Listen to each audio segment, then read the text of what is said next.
Владимир Нуридинович, дорогие ветераны, уважаемые друзья, разрешите мне от имени заместителя полномочного представителя президента Российской Федерации в Южном федеральном округе Сафронова Анатолия Александровича сердечно поздравить вас с одним из самых священных праздников – Днем Великой Победы, и зачитать приветственную телеграмму.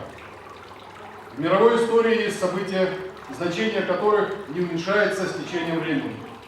Именно таким выдающимся событием является победа советского народа в Великой Отечественной войне. День Победы – святой день. Это праздник объединяет всех нас вне зависимости от национальности и вероисповедания. Никто и никогда в мире не должен забывать и не забудет, что именно наш солдат не только отстоял свою родину, но и спас весь мир, одержав грандиозную и триумфальную победу.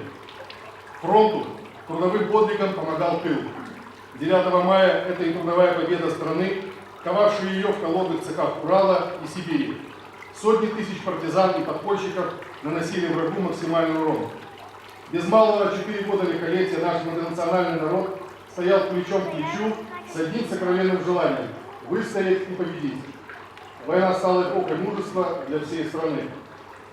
Сегодня Россия отдает честь поколению победителей, отцам, дедам, прадедам, освободивших мир от нацизма.